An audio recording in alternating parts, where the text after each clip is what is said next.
desobediencia, pues hay castigo. Son como de los temas así para compartir de lo que marcó en la lectura del libro. Perfecto, bien, bien, sí, claro. Son contrastes. Este libro va muy marcado con muchos contrastes frente a los jueces, por ejemplo. Hay mucho contraste, hay mucha diferencia, pero también sigue como esa ambivalencia. Se está formando, aquí es donde yo veo que ya es como más cara de nación, ya es más cara de país, pero también está esa dependencia de Dios, como que sí, como que no, es una ambivalencia muy contrastada, muy marcada en todo el libro. Bueno, yo quiero escuchar a Mari, yo ahí a Mari que está que se estudia, yo no sé si leyó todos los dos libros, un libro, ¿qué más le gustó? ¿Cuál fue el que más leyó? Y qué te llamó la atención de ese libro que has leído. Y después de Mari escucho a don Samuel Elí.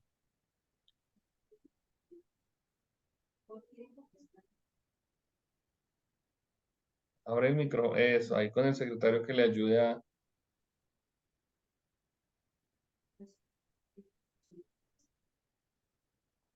Ya. Eso, La ventaja de tener secretario. eso está bien, eso sí, es Pues una yo la ventaja. verdad, yo no lo he terminado de leer todo. ¿Hasta dónde has leído? Hasta el 10. Bien, ¿y qué te ha llamado la atención? Pues no, lo que yo siempre he visto, o sea, lo que más me ha llamado la atención y que yo me he preguntado yo misma, yo digo, pero si en los tiempos antiguos ha habido también mucha guerra igual que hoy en día, que, o sea, Sí. hablan de la misma guerra. Yo digo, ¿será que se está viendo, o sea, lo que está escrito en la Biblia lo estamos viviendo hoy en día? Tiene mucho contraste, ¿no? Tiene mucho parecido. Tiene mucha cosa ahí que llama la atención porque es como la misma perversión del corazón del ser humano. Acuérdense que los protagonistas de todos estos libros son hombres y mujeres como lo somos nosotros, naciones que son escogidas por Dios, pero que de todas maneras son gobernadas por seres humanos. Y siempre el mal va a estar entre nosotros, siempre. Pero en estos libros como que hay muchos contrastes. Bueno, viste una parte así como complicada, viste una parte de guerras, eso está bien, listo. Vamos a seguir viendo un poquito de eso. Don Samuelito, buenas noches. ¿Usted qué ha leído? ¿Qué le llamó la atención? ¿Hasta dónde leyó? Cuéntenos a ver. Buenas noches, Paz. Pues es el libro de Samuel, ¿cierto? Sí, señor. Bueno, pues el primer libro de Samuel, pues leí como que los primeros que 16 capítulos, hasta cuando Samuel unge a David. Sí, Y ajá. pues en los primeros 16 pues vi el nacimiento de Samuel, cuando Elí se hace cargo de Samuel, em, cuando recibe Samuel la llamada de Dios. Sí. ¿Qué más me acuerdo? Que Samuel empieza a liderar el pueblo porque habían Ujú. caído como cautivos por los filisteos, creo. Sí, ajá, ajá. Y Bien, pues el pueblo empezó a pedir un rey, entonces Samuel consagró como a Saúl como rey. perfecto. Muy bien. Listo. Y de todo eso que leyó, porque leyó bastante y eso está muy bien, ¿qué es lo que más le llama la atención a usted de toda esa lectura, Sam? ¿Qué fue lo que más le impactó? Pues digamos que el cumplimiento pues de Dios, el llamado que le dio a Samuel y pues Sí, el ajá. cumplimiento, cómo lo iba formando desde pequeño para liderar el pueblo, para grandes cosas que Dios tenía para él. Ok, muy bien, listo, súper. ¿Alguien quiere añadir algo más o vamos dejando para más adelantico? ¿Alguien quiere compartir algo más? Alexa y Michi. Alexa y Michi. Obtienes acceso instantáneo a más de 100 millones de canciones y Alexa te puede ayudar a escuchar tus ¿Aló? favoritas o deseos. Sí, señora, te escuchamos. Es que me llamó la atención una parte que nos habla que Dios castigaba a los israelitas porque ¿así eran los israelitas? Sí. Sí, porque los israelitas lo querían era tener como trofeo y no como lo que es el que es Dios. Entonces les envía hambre y les envía plagas para que Ajá, aprendan a que Dios se respeta y deben ser obedientes a su palabra. Eso me llamó mucho la atención, la verdad. listo. ¿Y Michi? Em, bueno, yo pienso también que, bueno, a mí me gusta la parte donde después Ana, ¿sí? Pide a su hijo porque también habla de la fe y la paciencia. Es un proceso también que tiene que ver mucho con todo esto. Fue un proceso de fe y de mucha paciencia en todo lo que se desarrolla también en el libro. Sí, sí, sí. Sí, Bueno, perfecto, muy bien. Vamos como con un buen ánimo, con una buena disposición, han leído y eso es lo importante. Entonces yo espero que todas esas lecturas que ustedes están haciendo puedan encontrar como esos temas que nos apasionan y sobre todo que lo que decía ahorita Mari, uno ve que parte de los escritos bíblicos como que se repiten, como que la misma secuencia de muerte, de dolor, de violencia, de desobediencia, todo eso es como algo muy repetitivo en el ser humano y está escrito para que aprendamos de él. No todas las historias, más bien, no toda la historia está escrita para que la repitamos, pero sí está escrita para que aprendamos. Hay cosas que se pueden hacer, hay cosas que se pueden evitar. Y pienso que dentro de estos libros, si hay algo que marca la diferencia, es que el pueblo de Dios ha querido ser mm, dependiente de Dios, pero también voluntarioso. Ha querido hacer como su propia voluntad. Eh, Muchas veces, y creo que es lo que vamos a ver en este primer libro, no sé si alcancemos a verlos los dos todos esta noche, tengo el material listo como si fuéramos a ver los dos libros, vamos a ver si el tiempo nos lo permite, pero algo que me llama la atención es que es como el ser humano a hacer las cosas por el ambiente que lo rodea, más no porque sea la voluntad de Dios. Me explico.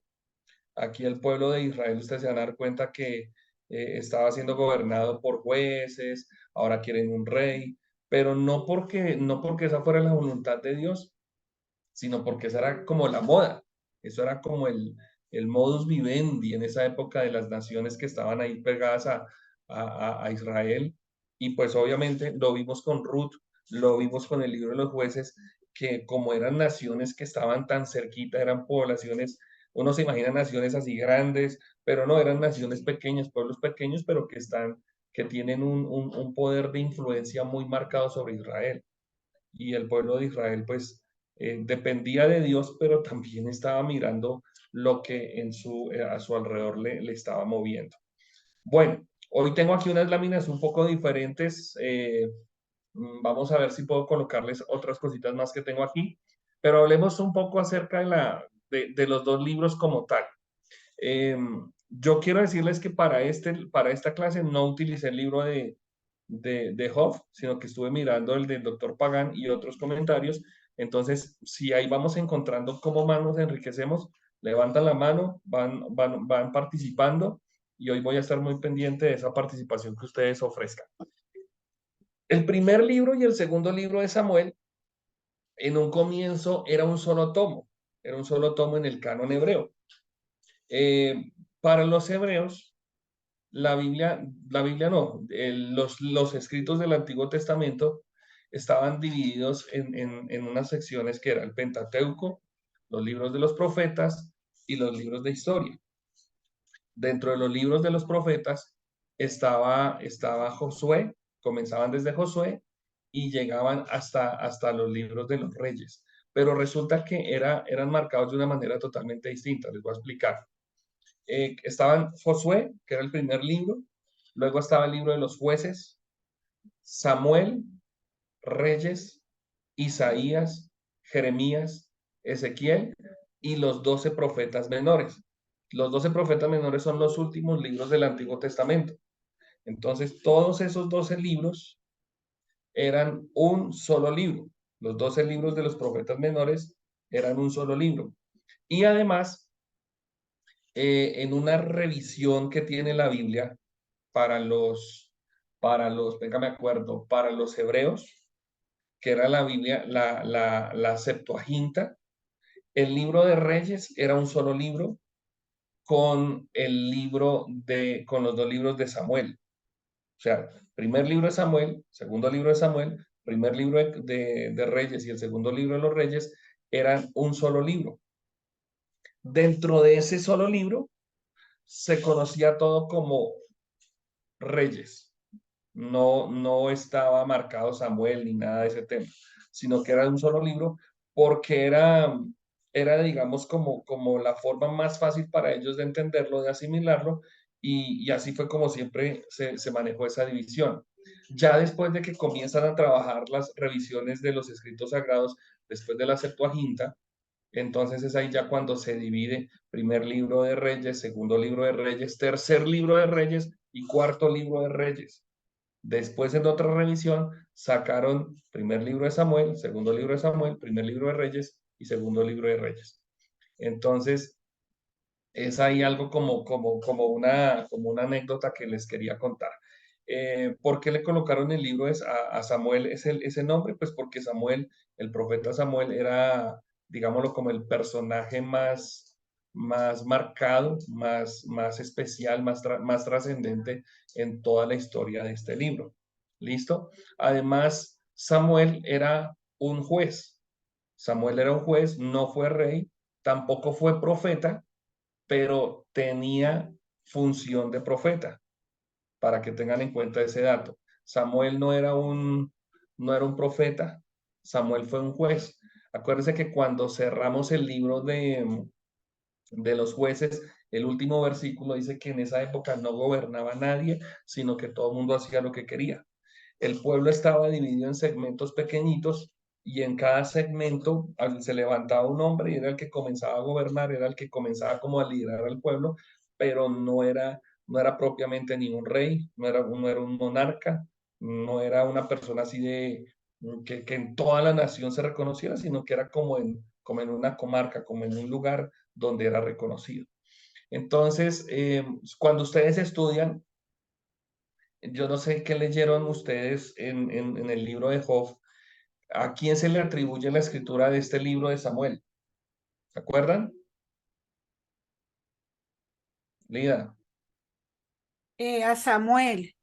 Ujú, Y Humberto te iba a decir, digamos en el libro de Pablo Job, decían que Samuel fue el primero de los profetas mayores.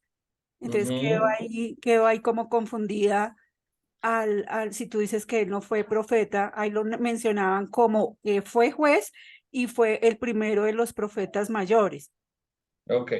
Lo que sucede, sí, lo que sucede es que, digamos que a Samuel no lo ungieron como un profeta. Ojo, a Samuel no lo ungieron como un profeta. Samuel tiene un ministerio, Samuel tiene un ministerio, pero a diferencia, por ejemplo, de cualquier otro personaje en la Biblia, Samuel unge a David, pero acuérdense que Samuel lo unge como rey a David, pero a Samuel nadie lo unge diciendo vas a ser un profeta. Él tiene un llamado, es lo que vamos a mirar ahorita en la historia, pero si es considera, tiene oficio de profeta, para que lo entendamos, tiene oficio de profeta, función profética, más nadie le dijo, tú vas a ser un profeta. ¿Me explico? Cumple las labores de profeta, hace la labor de un profeta, pero no tiene esa unción de profeta. Es eso. Eso es lo que sucede con Samuel. Y lo vamos a mirar ahorita mismo. Lo vamos a mirar, creo que en uno de los slides que tengo por aquí, donde vamos a hablar de esa diferencia. Por lo menos si ustedes miran en la Biblia, vamos a mirar algunos pasajes, creo. Tengo por aquí, estoy revisando acá, tengo marcado algo que habla sobre algunos profetas. Para el pueblo de Israel, o para el pueblo de Israel, dentro de la historia de Israel, Samuel sí es considerado un profeta. Yo lo considero profeta, sí, porque tiene su labor, tiene su trabajo, tiene su visión. A ver, él unge a David, él unge a Samuel, perdón, a Saúl, pero nadie lo ungió a él, pero desarrolla una función profética. Lo vamos a mirar en un momentico. Pensando que en Samuel, que tengo los tres nombres aquí metidos en la cabeza. Pensando en Samuel, el profeta Samuel tiene una función de líder espiritual fuerte sobre Israel, ¿sí? Y es el hombre que va como a comenzar a organizar la estructura monárquica de la nación. La nación hasta la época de Samuel era una nación teocrática, se gobernaba por Dios. Dios escogió a cada uno de los 12 jueces que vimos anteriormente. Dios escogió al mismo Samuel para que lideren ciertos procesos. Pero ya Dios sabía, como Dios, una de los rasgos que tiene Dios es su omnisciencia. Dios sabía cuál era el tejido que se iba a desarrollar en la historia del pueblo de Israel. Entonces, ahí quizás el personaje más predominante, más especial, incluso por encima de David, va a ser Samuel. Si David tiene una injerencia importante en la nación, la tiene no como un juez, no como un profeta, sino la tiene como rey. Por eso es el rey David. Pero también una injerencia grande que tiene sobre la nación de Israel es Samuel como profeta y como juez. Eso es lo que vamos a mirar. Como escrito, perdón, como autor, indudablemente el que escribe este libro es Samuel. En varios escritos que yo estoy mirando, en mis comentarios, en todos mis escritos, en muchos dice que es indeterminado, o sea, que no podemos definir si a ciencia cierta el que escribió estos dos libros de Samuel fue el mismo Samuel. En algunos no lo dan como el autor veraz. ¿Qué es lo que sucede? Para que lo entiendan. Desde el capítulo, o más bien, hasta el capítulo 25 se registra la muerte de Samuel, ¿de acuerdo? Entonces uno podría decir que Samuel escribe toda la historia hasta ese capítulo. De ahí en adelante, entonces va a cambiar el autor del libro.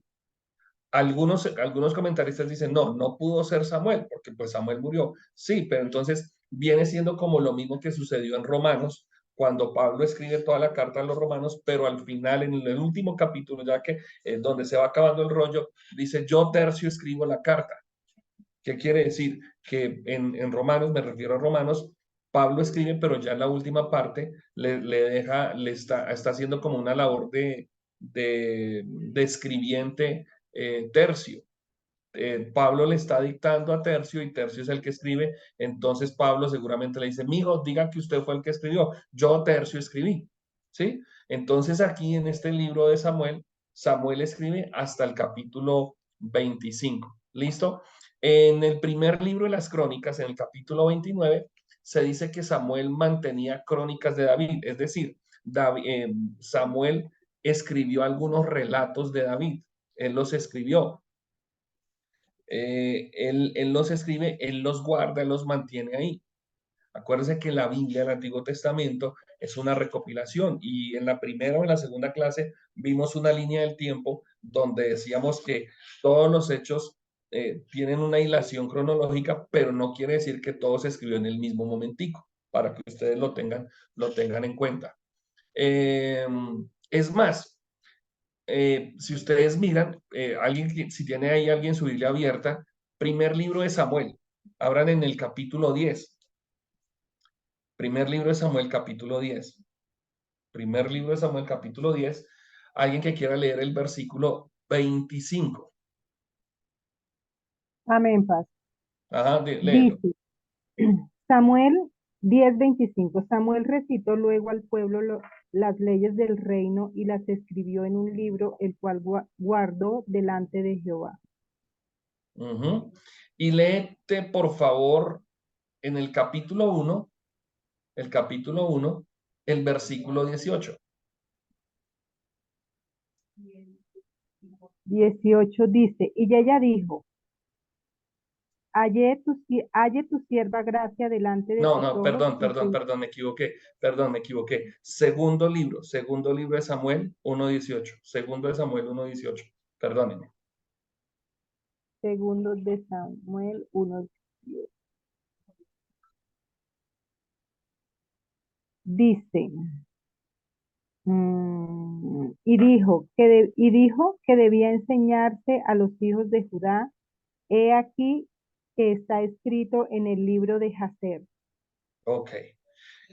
¿Quién es Hazer? No lo tenemos aquí claro, pero es un libro que se escribió.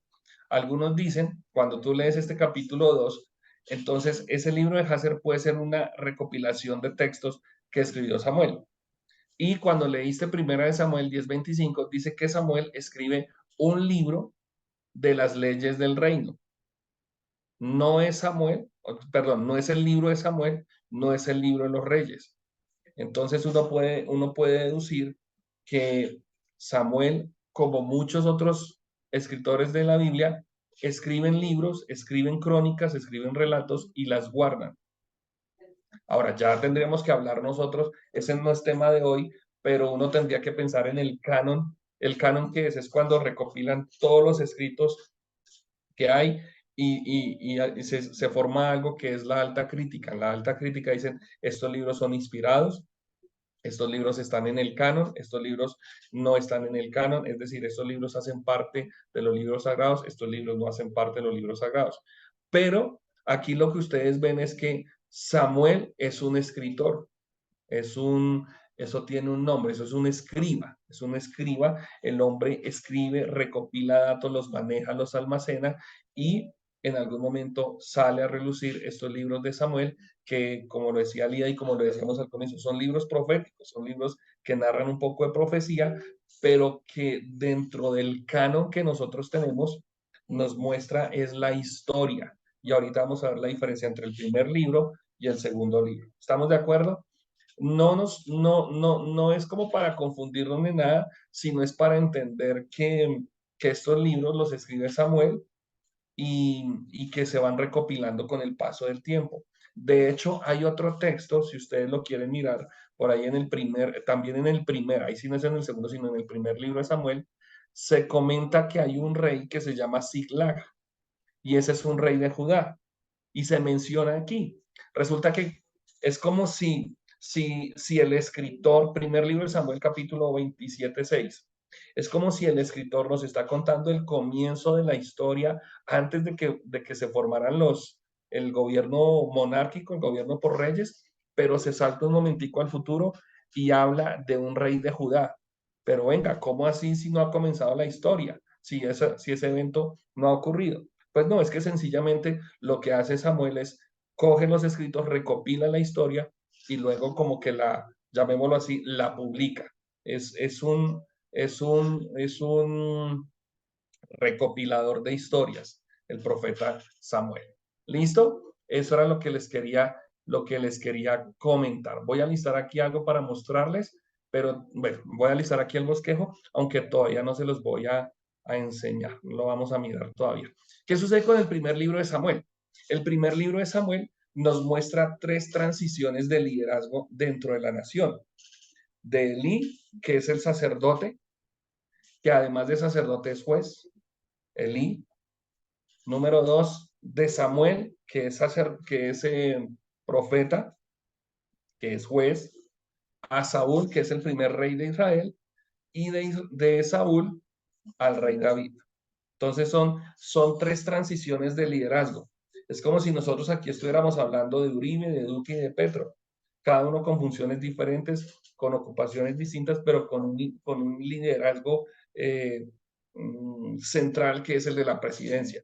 Aquí lo que estamos viendo es 3 líderes con 3 aspectos diferentes o 3 transiciones, perdón, porque estamos viendo más de 3 líderes. Estamos viendo a Elías, a Samuel, a Saúl y a David.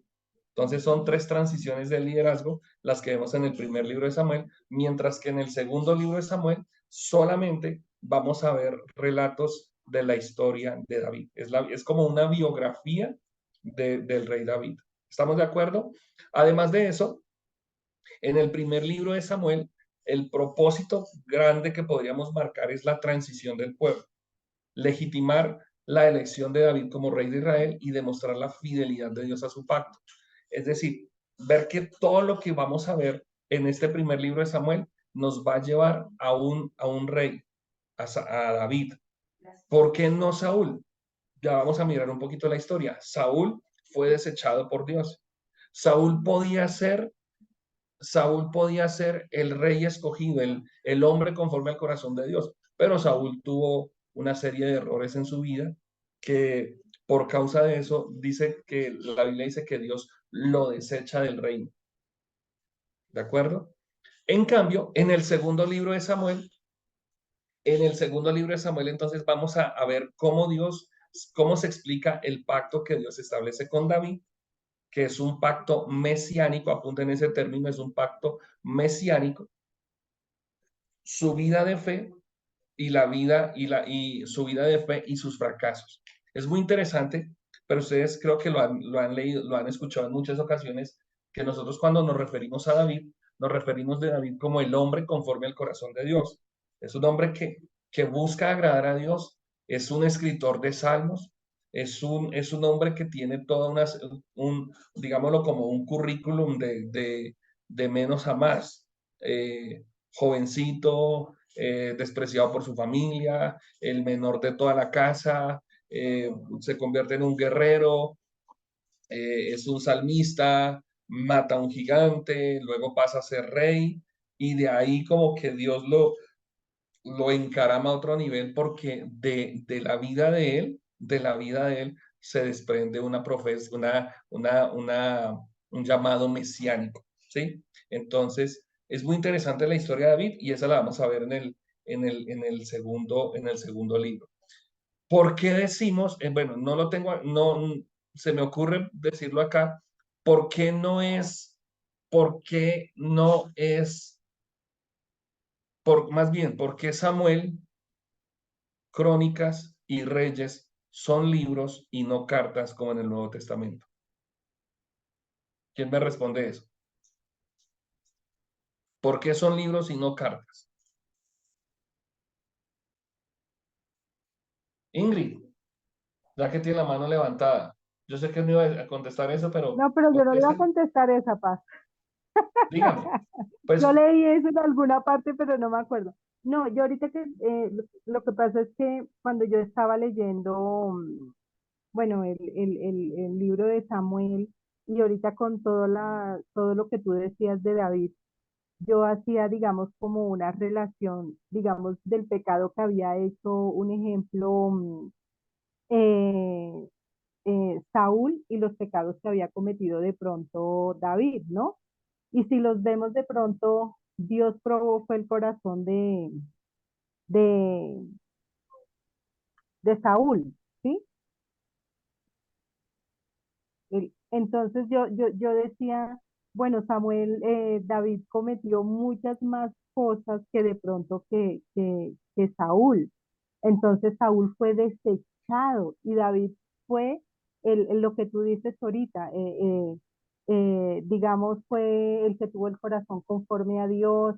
Y hay en una parte donde Saúl de pronto por su afán de hacer las cosas, del temor que de pronto que no tenía quien ganaba las guerras, era Dios y de pronto no él. O sea, yo hacía como esa comparación y la verdad a yo sentía así como un poquito de dolor por Saúl porque yo decía, uno cuántas veces no desobedece, ¿no? No somos obedientes a la palabra, no somos obedientes a lo que Dios nos manda. Entonces él fue desechado, digamos, de la presencia de Dios, aún de Samuel, porque dice que Samuel cuando le dijo que era desechado, dijo que nunca más en la vida lo volvió a ver. mm, es muy interesante porque lo que tú dices, porque claro, o sea, si uno hace la comparación, oiga, pero Saúl no fue adúltero, ¿sí? Saúl no fue adúltero, pero David se arrepintió. Entonces uno comienza a mirar que sí, o sea, Saúl fue malo, pero David también fue malo. Y es ahí donde yo apelo a algo que es la gracia de Dios, cómo Dios de todas maneras restaura el corazón de David, pero por el mismo corazón que David tenía, porque David podía ser adúltero, David pudo haber hecho cosas malas, pero David como que pecaba y rezaba y empataba, como dice el adagio popular, ¿sí? En cambio, Saúl no, Saúl quiso matar a David. Saúl tuvo como que una dureza en su interior y que por esa dureza es que no, dice la Biblia que Dios se hastió de él, se cansó de él y no lo quiso más. En cambio, David tiene un corazón sensible. David sabe que la embarra y algo que vamos a mirar cuando lleguemos al segundo libro es que de todas maneras las malas acciones de David traen terribles consecuencias, ¿cierto? Entonces, Dios no deja Dios no deja sin consecuencias a David, a sus acciones, pero también cumple el propósito que tiene para él. Lida, Humberto, digamos, cuando uno lee los últimos capítulos del libro de Samuel, nota cómo de una otra manera, pues Saúl sí, no sé si la palabra sea arrepentimiento, ¿sí? Pero Samuel sí, Saúl se acerca como diciendo, eh, pues que Jehová tenga misericordia de él. Inclusive hay un pedacito que no lo entendí muy bien, que él fue como donde una vidente y pidió comunicarse con Samuel y nota uno, no sé si la palabra sea arrepentimiento, pero así como lo diría Humberto, pero sí que la embarró y es ahí donde Samuel le dice, pues yo ya no puedo hacer nada porque como que tú ya no estás en el corazón porque Dios te desechó, pero ujú, no sé si ese acto se puede ver como un arrepentimiento por parte de él o no. espéreme, llegamos allá. Pero sí, sí es interesante porque de todas maneras es como si, yo no lo llamo arrepentimiento, yo no lo llamo arrepentimiento, yo lo veo más bien como un acto de la que me perdí, es como un remordimiento, similar a la actitud de Judas Iscariote, similar. Cuando Pedro niega a Jesús, llora amargamente y siente el dolor, ¿no? Uno lee el relato de Simón Pedro, Pedro se arrepintió, pero en cambio Judas lo que tuvo fue un remordimiento, él fue y devolvió las monedas porque yo entregué sangre inocente, él no había hecho ningún mal, pero no hay arrepentimiento, hay un remordimiento. Y como no hubo una restauración, el man va y se ahorca. Y con Saúl, vamos a mirar cómo termina la vida de Saúl. ¿Mm? Entonces, deje ese punto ahí, téngalo ahí quietico para Hay más muchas adelante. cosas que le podemos ver a Saúl que fue malo, ¿no? Pero lo que Sí, pasa es que todo trae su contexto, porque es que si nosotros vemos, digamos, hasta el capítulo 16 podemos ver que ahí él, de pronto cuando él hizo ese altar, ¿sí? Porque él no obedeció a Dios. ah, Entonces, bueno. y ahí, la primera vez, pero de pronto él dice ahí, bueno, listo, sí, mira, pues en mis palabras, la embarré porque yo pensé que tú no llegabas y yo me aceleré, sí, en pocas palabras no es que la Biblia lo diga así, pero pues yo lo entendí de esa forma que le dijo al profeta. Después Dios le pudo haber dado otra oportunidad, ¿sí? Y el culpo fue al pueblo y no asumió, pero también porque ahí me hizo recordar cuando Aarón hizo el becerro, y él dijo, es que tuve temor del pueblo, ¿sí? Entonces yo digo ahí, pero la embarró otra vez porque de pronto no fue sincero y de ahí en adelante, pues yo pienso como tú dices, no tuvo un corazón, no hubo quien de pronto lo restaurara, o bueno, son muchas cosas que uno acá se inventa en la película, ¿no? ¿Quién sabe si Dios algún día Le nos va a faltó un explicar esta, pastoreo. Es correcto, le faltó un pastoreo de decir, venga, mire, no lo haga. De pronto como David, a David le dijeron, mire, usted la está embarrando, Ajá. no lo diga porque ya sabemos que usted mandó a matar a fulano de tal, entonces vaya, y él tuvo la oportunidad de pronto de ir a arrepentirse, pero es que Dios lo desecha en el primer error. Es que esa es la parte a la que yo me apego mucho porque, mire, bueno, es que son varias cositas, espero recuperar todo lo que tengo aquí en la cabeza. Número uno, tú dijiste ahorita algo de Aarón, y claro, Aarón la embarró, y Aarón, pero Aarón, ¿por qué la embarró? No, es que el pueblo fue el que me dijo que hiciera esto, y mire, salió el becerro, número uno. Moisés en algún momento le pega la piedra 2 veces, como diciendo, mire, es que aquí el que manda soy yo. Y tal vez por esa actitud es que Moisés no entra a la tierra prometida. Ahora, Saúl, por allá ustedes lo van a ver en la historia y ya lo leyeron ustedes. Saúl se pone a hacer ¿cómo se llama? Un sacrificio, un rito que él no tenía que hacer. Y en otra ocasión, Saúl, por querer congraciarse, va a buscar el espíritu de Samuel, pero eso es algo que la Biblia prohíbe. Y ahorita vamos a hablar del tema. Entonces, a Saúl le faltó alguien que lo corrigiera. En cambio, ustedes van a leer que a David se le acercó el profeta Natán, que se le acercaron personas y hablaron y todo este cuento. Se nota que David quiso tener una relación con Dios. En cambio, Saúl fue el rey que colocó el pueblo, punto. Aunque Dios permitió que Saúl fuera colocado. Pero no sé si logro hacer entender esa parte. Es como si, bueno, este man fue el que le tocó ser el rey, fue el conejillo de Indias para el pueblo, pero no estaba lo suficientemente preparado. Aunque Saúl, hay un texto por eso fue que saqué mi Biblia, pero no lo alcancé a buscar. Hay un texto que dice que Saúl, para Dios y para el pueblo, tenía una gracia suficiente, porque de hombros para arriba era, mejor dicho, o sea, ese man pintaba para rey, pintaba para tener todas las características, pintaba para que no existiese un David, sino que él fuera el mero de los meros, pero no lo fue. Es interesante, ahí uno puede sacarle más historias. Bien, los veo ahí muy juiciosos, muy participativos. Miren esta gráfica pequeñita, los temas generales de los dos libros es que el primer libro, bueno, ¿por qué libros y no cartas? Porque Pablo le escribe a un público específico. Pablo le escribe a los romanos, Pablo le escribe a los efesios, Pablo le escribe a los corintios, Pablo le escribe a Tito, Pablo le escribe a Filemón. En cambio, estos escritos son históricos, son libros abiertos, ¿de acuerdo? No están dirigidos a nadie. Entonces, hay que corregir cuando uno dice la primera de Reyes. No es ninguna primera, es el primer libro de Reyes. Primera de Samuel, primer libro. Son cositas bobas, pero son detallitos son detallitos que uno tiene en cuenta. Primer libro de los Reyes, primer libro de Samuel nos habla del establecimiento de la monarquía, mientras que el segundo libro de Samuel nos habla de la consolidación del reino de David. Un trasfondo histórico, así rápidamente, aunque ustedes esto ya lo leyeron, ya lo miraron. Estos dos libros eran uno solo, ya lo hablamos.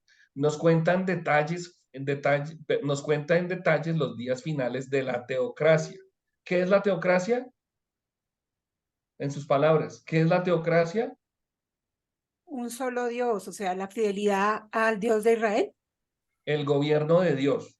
Ok. El gobierno de Dios. Entonces, siempre estaba Dios ahí gobernando, pero acuérdense que aquí entonces ya comenzamos a ver que el pueblo pide rey. Son los primeros tiempos, son los últimos días de la teocracia, representada en los jueces, y los primeros tiempos del rey. Israel rechaza a Jehová su Dios, y eso es importante. En medio de que el pueblo quería rey, lo que están haciendo es, en pocas palabras, diciendo, no, es que Dios no nos sirve.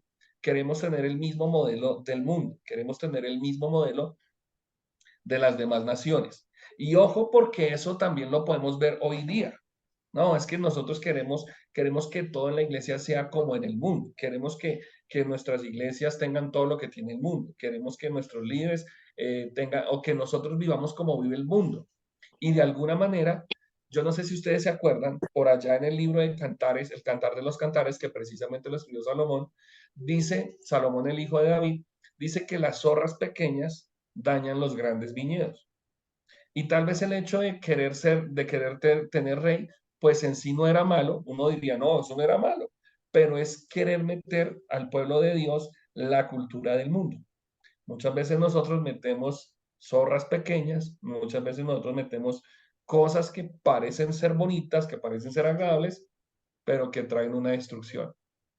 Entonces, aquí lo triste del caso, dentro de este trasfondo histórico, es ver cómo el pueblo termina rechazando a Dios. Y por esa causa es que vienen los reyes. Y lo más interesante del caso es que Dios no les dice, no, muchachos, no hagan eso. No, sino que Dios le dijo a Samuel, bueno, pues si quieren rey, pues allá está este man. Nómbrenlo como rey. Y listo. Es interesante eso. El primer rey fue Saúl, un hombre de hermosa apariencia y un guerrero competente, pero que no tenía una devoción a Dios bien marcada. Cuando el rey Saúl muere, David, a quien Dios había escogido, fue instalado como rey.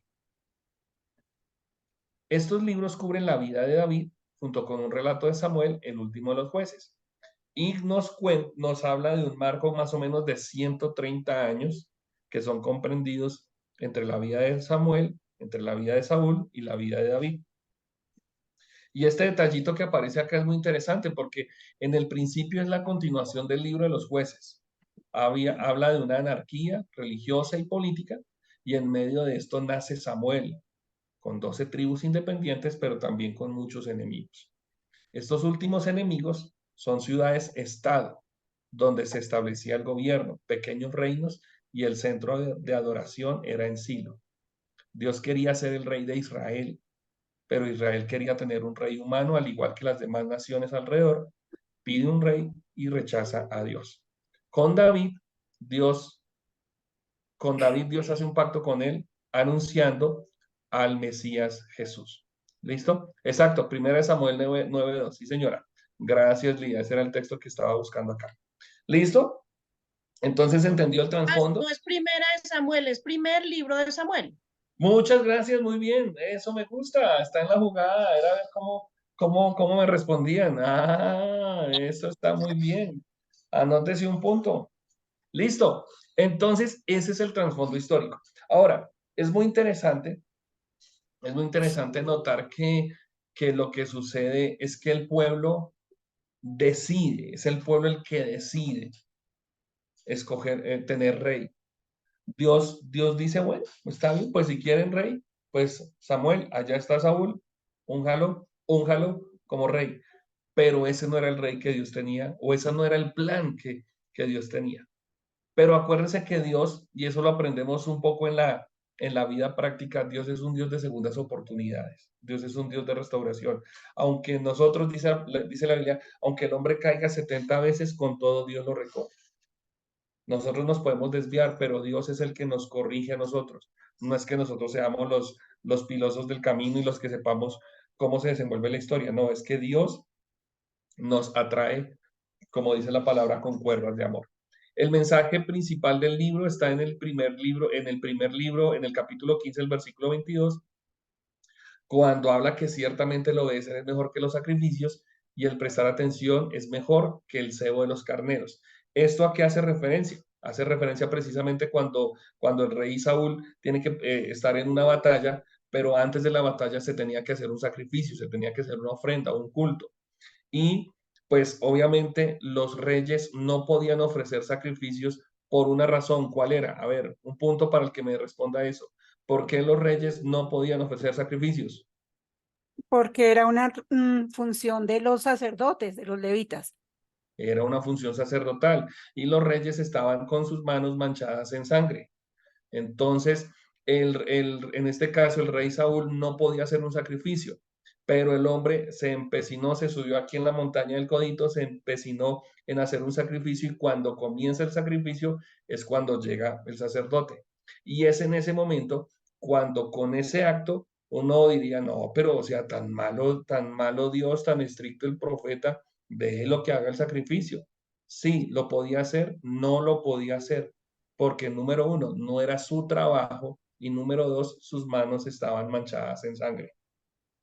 Y ahí es donde vemos la historia, lo que estaba diciendo Mari cuando le preguntamos, no, pero es que ahí se repite otra vez muerte y creo que en una clase anterior alguien más nos decía lo mismo. Y es que es precisamente, aquí esto está marcado de sangre, pero lo más triste es que aquí el rey es el que metió las manos a hacer un sacrificio que no le correspondía hacer. El versículo clave, el capítulo 2, versículo 30, yo honro a los que me honran y a los que me desprecian serán tenidos en poco. ¿Listo? Dentro del marco histórico, rápidamente revisemos este marco histórico. Los dos libros describen un viraje en la historia de Israel. ¿Por qué? Porque el pueblo va en una dirección, pero Dios cambia la historia. Fue el tiempo cuando el pueblo se sintió insatisfecho con la débil organización tribal y ellos insistieron en que un Reino Unido, ellos insistieron en tener un Reino Unido bajo la autoridad de un rey. Acuérdense, eran 12 tribus pequeñitas, cada uno en una población diferente. Nosotros vimos aquí el mapa de Palestina, donde estaban distribuidos todas las tribus, y ellos decían, no, pero esto no nos lleva a ningún lado, ni política, ni económicamente, de ninguna forma nos va a llevar al éxito. Por muchos años ellos habían vivido como una sociedad tribal, en la que cada tribu vivía en su territorio y se ocupaba de sus propios asuntos. Si un enemigo importante amenazaba, pues ellos dependían de la liberación que les brindara el juez. Y eso fue lo que vimos en el libro de los jueces. ¿Quién organizaba el ejército de voluntarios? Ojo a esto. Y esto es muy diferente al sistema de gobierno de las demás naciones y es lo que vemos hoy en los países. ¿Qué pasaba en esta época con los jueces? Pues que no había un ejército, sino que todo era ejército de voluntarios, los voluntarios los que querían pelear y tal vez no habían armas. Y suena como irónico porque de todas maneras ellos ganaban casi siempre sus batallas. ¿Por qué las ganaban? Porque era Dios el que dirigía al pueblo. Pero a sus ojos, visualmente, ellos estaban viendo naciones con armas, con ejércitos, con poder. Entonces dijeron, no, pues nosotros podemos ser como ellos. Y es ahí donde comienza esta dificultad. El sistema de defensa demostró ser terriblemente inadecuado cuando los filisteos volvieron a intensificar sus actividades contra la nación, en el año 1100 a.C. Los filisteos contaban con carros de hierro, con ejércitos bien organizados, con armas superiores que utilizaban con gran precisión contra los muy mal organizados israelitas. Es que aunque uno ve la mano de Dios cuando David mata a Goliat, pero miren un poquitico, seamos un poquito sensatos ahí, uno diría, no, pero pues sí, ahí está la mano de Dios, pero el pueblo no estaba armado lo suficientemente como para una batalla. Eso por un lado, uno podría decir, uy, no, es que estaban mal, pero cuando lo miramos por el otro lado, la dependencia del pueblo de parte de Dios era total, porque Dios no necesitaba de armamento. Dios lo que necesitaba era un hombre que estuviera ahí como visionándolo a él, como confiando en Dios para levantarlos y sacarlos adelante. Pero el pueblo no lo veía así. Para nosotros nos queda muy fácil decir, no, pues claro, ay, hubiera confiado, pero pongámonos en los zapatos también del pueblo. No los vamos a justificar, porque de todas maneras ellos se estaban alejando de Dios, pero ellos humanamente lo que estaban viendo era crisis. La amenaza de esas fuerzas superiores llevó al pueblo a pedir un rey que uniera a todas las tribus contra un enemigo en común. Por eso es que Samuel unge a Saúl como el primer rey de la nación en el año 1050 a.C. aproximadamente. Saúl era un joven con muchas posibilidades. Hechos capítulo 13, versículo 21, nos muestra que Saúl reinó por 40 años, pero aquí es donde se ve el triste final de Saúl. Saúl se quitó la vida. Saúl se quitó la vida. Algunos comentaristas dicen, no, Saúl no se la quitó, pero si usted lee la Biblia, Saúl se tiró de sobre la espada cuando los filisteos lo derrotan. Es triste. Perdón, espera que me está saliendo aquí un aviso. Ya. Entonces, ese es el triste final del rey Saúl. A Saúl no lo mataron. Él pierde una batalla, pero él lo que hace es quitarse la vida. Así como alguien dijo, primero muerto antes que me quiten la vida. Él prefirió suicidarse, él prefirió quitarse la vida y no dejarse sentir como un derrotado. David, su sucesor, también gobernó 40 años. Gobierna más o menos desde el año 1010 al año 970 a.C.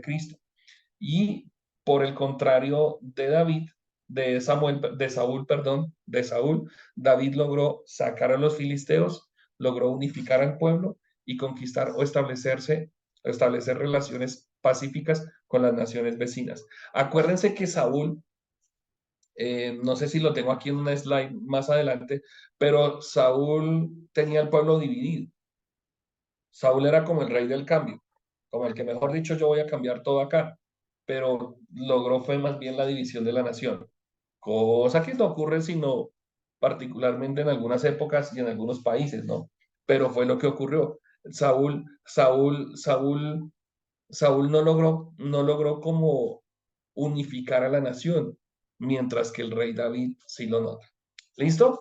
Entonces, Ingrid, señora, mientras cambio de pantalla para mostrarles el bosquejo, No, señora. iba a hacer ahí un comentario acerca de lo que estaba diciendo el pastor, que Saúl también, bueno, ahorita que ya llegamos ahí, cuando tú hablas de división, él hasta iba a matar a su propio hijo, Sí, claro, ajá, ajá. porque pues el hijo no sabía que no podía comer ese día y comió miel, entonces bueno, y la batalla pues Dios se la dio fue al hijo de Saúl. Totalmente, sí.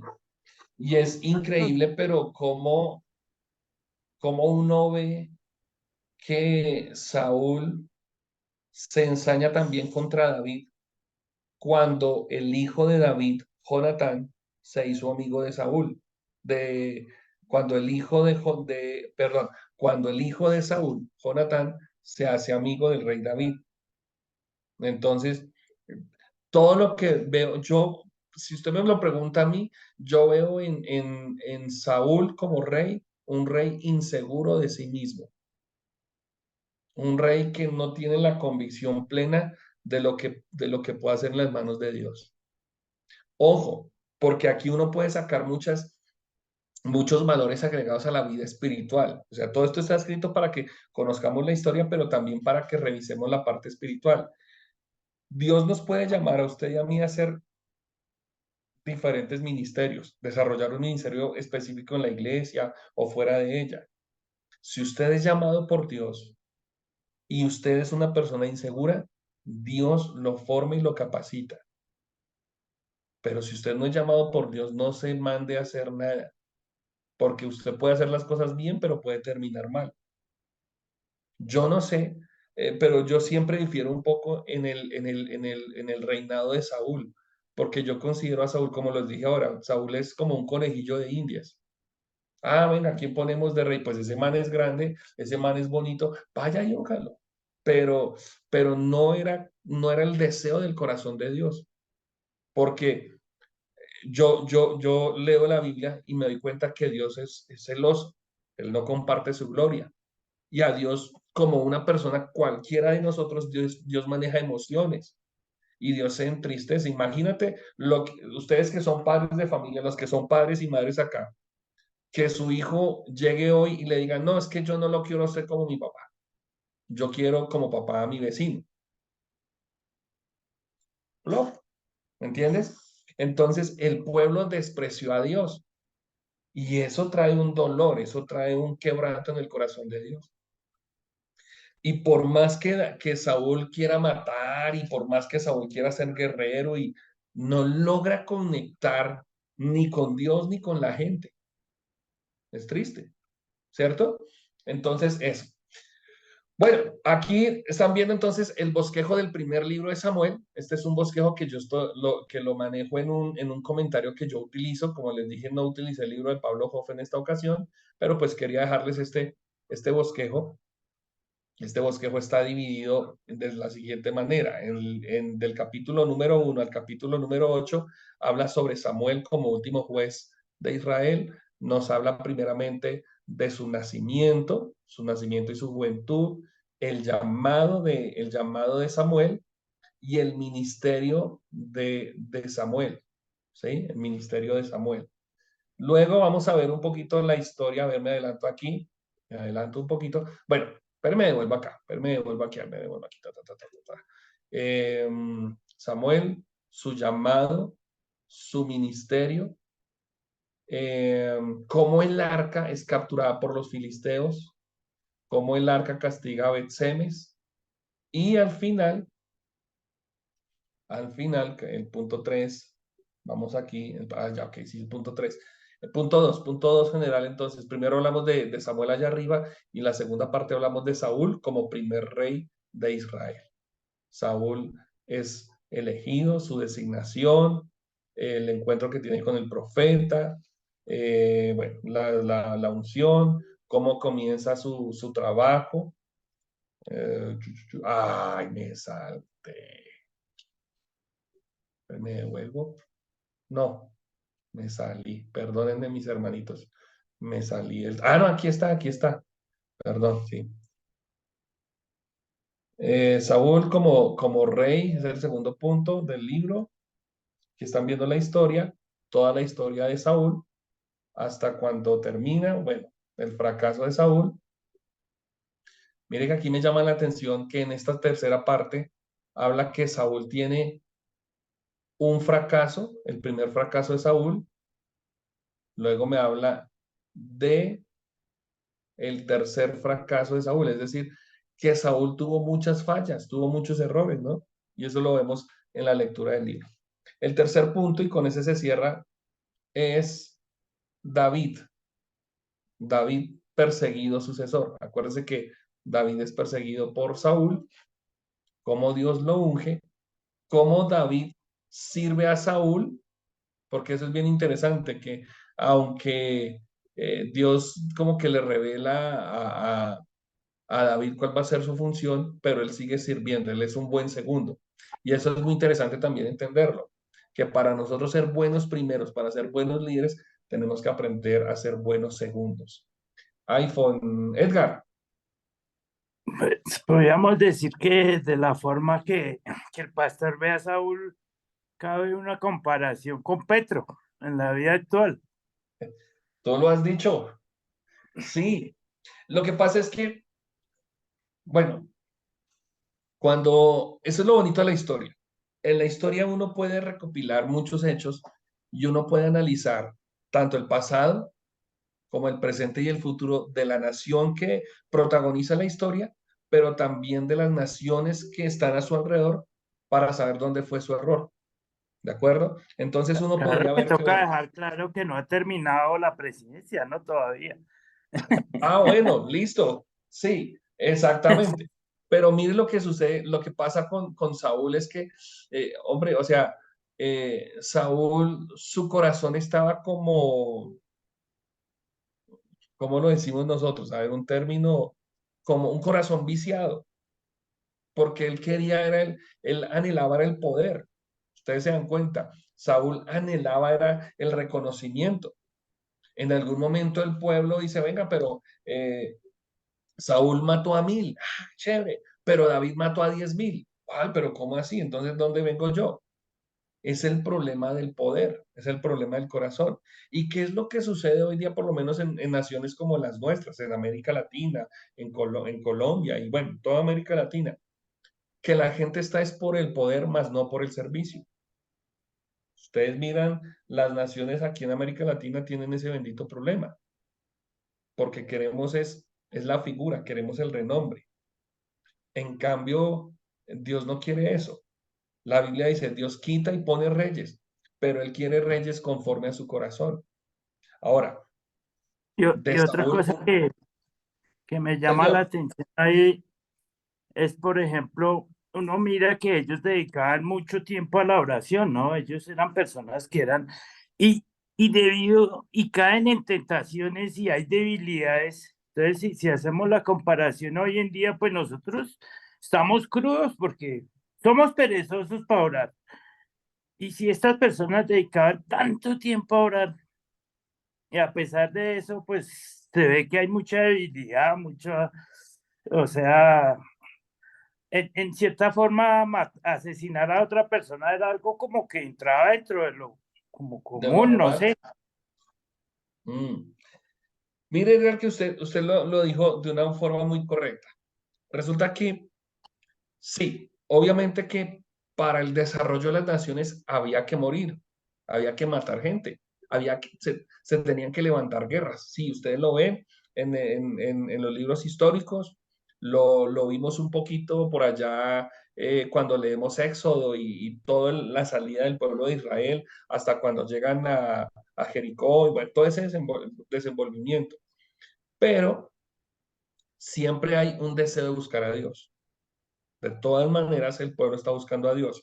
Si Moisés, en la época de Moisés, Moisés era el caudillo, el guerrero, el jefe, a su lado había uno que era el sacerdote, que era Aarón. Entonces, Sí. Aarón se encargaba de adorar, se encargaba de llevar al pueblo, se encargaba del tabernáculo. En la época de Saúl, Saúl quiso usurpar, si pudiéramos decirlo de alguna manera, él quiso usurpar el ministerio de Samuel, del profeta. Samuel entonces ahí Lida es donde hace funciones de profeta. Saúl no tenía que hacerlo. Entonces el poder político se quiere poner por encima del poder religioso. Hoy día, en nuestras naciones, por culpa de cultura o de como ustedes lo quieran llamar, a Dios se ha ido desplazándolo de su lugar desde muchos conceptos. Que ya no se ora, que ya no se busca a Dios, que Dios no es importante, que lo que importa es el cambio, el progresismo, el desarrollo. Y lo que estamos haciendo es sacando a Dios de todo concepto. Y aquí en esta historia uno se da cuenta que cuando Dios no está en el juego, entonces el pueblo va al descalabro. Acuérdense del versículo clave. El obedecer a Dios es más importante que los sacrificios. Y yo creo que tanto en Colombia como en muchas, si no en todas las naciones de la tierra, uno necesita ver es que el hombre ha sacado de su concepto a Dios. Lo que sucede aquí en el primer libro de Samuel, en el primer libro de Samuel, lo que ocurre es que estamos viendo cómo con Saúl se está cumpliendo eso y cómo se tiene que levantar un nuevo rey, cómo se tiene que levantar algo nuevo para que, listo, Dios dijo, bueno, ya esta gente, estos manes que hicieron un rey, pues entonces dejémonos que se estrelle, dejémonos que aprendan y vamos a enseñarles algo nuevo, vamos a enseñarles algo diferente. Por eso es que se levanta David, por eso es que Dios levanta a David. ¿Listo? ¿Alguien más tiene la mano levantada? ¿Yo por qué levanté la mano? Bueno, ¿alguien más tiene levantada la mano?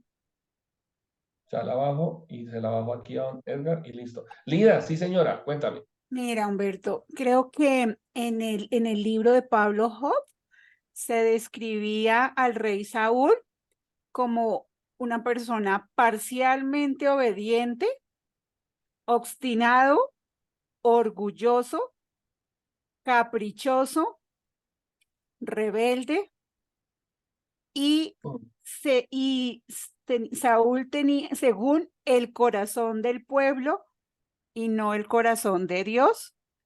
Y pues su rivalidad con David demostraba que era una persona envidiosa. Un corazón totalmente viciado, ¿no? Un corazón desviado. Ahora, cuando Pablo Job dice que era medio obediente, pues es que no hay un punto medio. O le obedeces a Dios o no le obedeces a Dios. Cuando ustedes leen cuando leemos en Apocalipsis, o eres frío o eres caliente, pero no eres tibio. Entonces, con Dios no hay lugares medios. Ahora, si nosotros vemos esa historia de Saúl, nos damos cuenta que si lo traemos a nuestra vida cristiana, o sea, Dios no quiere levantar, Dios no levanta Saúles, Dios quiere corazones como el de David. David pecó, David la embarró, ustedes saben todo lo que hizo David, lo vamos a mirar ahora más adelante, pero David siempre buscaba a Dios. Y Edgar dijo ahorita algo muy interesante. Si algo falta, si algo escasea hoy día, así como pasó en ese tiempo, era la oración. Hoy nos escasea esa directriz de buscar a Dios con el corazón como debe ser. Alexandra. Es que, por ejemplo, la situación por la que pasaba David, cualquiera pensaríamos, o un ser humano como nosotros pensaría que Dios nos abandonó, y tal era la fe que él tenía en Dios que él nunca lo pensó, y por eso fue que Dios lo recompensó. Y adicional a lo que el Paz decía ahorita de que nosotros en estos tiempos no estamos buscando, no sé, la oración o a Dios o la juventud, considero bueno, no sé, la verdad es que yo no sé qué piensan hoy día los muchachos, pero sí para ellos el tema de Dios no es importante, todo les da pereza, ya sea ir a una iglesia católica, una iglesia cristiana, no sé, aunque sepan que existe un Dios, sí el tema del temor y la confianza 100% en él no existe en los muchachos de hoy en día, tristemente. Sí, totalmente. Y ese creo que era el punto que hablábamos una vez con Edgar y en alguna de las clases que estábamos tocando, porque hoy necesitamos reeducar a la gente. Hoy nuestras nuevas generaciones necesitan ser reeducadas. ¿Por qué? Porque en el colegio, en la universidad, en las redes, están viendo un concepto anti-Dios, anti-vida. Sí, pero no es el concepto de Dios. Y entonces hoy nos estamos alejando más y más y más de Dios. Aquí estamos viendo solamente el comienzo de una nueva era. En el libro de Samuel estamos viendo el comienzo de una nueva era donde se van a dejar gobernar ahora por reyes, pero el problema no era que se dejaran gobernar por reyes, el problema era que se estaban alejando de Dios, perdón, era que se estaban alejando de Dios al más no dar. Y ese era el problema. Y eso fue lo que sucedió con Saúl. El triste final de Saúl, el triste final de Saúl, tan complicado, ¿no? Entonces, pues sí, el hombre era malo y todo, pero ¿por qué no rindió su corazón? Ahí está el problema. Bueno, avancemos para poder descansar un ratito, porque si no me toca como el del jueves que no deja, el profe del jueves no deja descanso. Entonces, el primer libro de Samuel como el segundo fueron escritos después de la muerte de Samuel por un historiador que se inspiró en varias fuentes, entre ellas las crónicas de Samuel. Entonces, les coloco este concepto para que entiendan. Anteriormente les dije, Saúl escribe, pero en este otro libro yo encuentro esta fuente que dice, no, Saúl no fue el que escribió, pero sí se inspiraron en Samuel, perdón, en Samuel. Perdóname que estoy confundiendo mucho a Samuel con Saúl. Samuel pudo no haber escrito este libro, aunque Saúl sí escribió otras crónicas. ¿Yo qué creo? Yo les pongo estos dos planteamientos, pero yo lo que creo es que Samuel escribe, pero hay otro escribiente más, otro autor, no sabemos quién, pero digamos que podríamos asumir nosotros que el escritor más general de este libro es el mismo Samuel. ¿Listo? ¿Cuál es el tema? El reinado teocrático y a finales del siglo X antes de Cristo fue escrito. ¿Cuál es el propósito general? Describir el momento crucial de la historia de Israel cuando pasa del gobierno de los jueces al gobierno de un rey. Esto ya lo vimos, esto ya lo hablamos. El libro muestra con claridad que la desobediencia de Saúl a Dios y su violación por los requisitos teocráticos hicieron que Dios lo rechazara y lo reemplazara. ¿De acuerdo? Un marco de eventos, entonces, cubre casi un siglo de la historia de Israel. Desde la petición de Ana, cuando Ana llega donde el sacerdote y que no puedo tener hijos y todo lo demás, hasta la muerte de Saúl. Y es el enlace histórico principal entre el tiempo de los jueces y el primero de los reyes de Israel. ¿De acuerdo? El contenido se enfoca en tres líderes, en Samuel, en David y en Saúl. Samuel, que fue el último de los jueces y el primero en ocupar el oficio profético.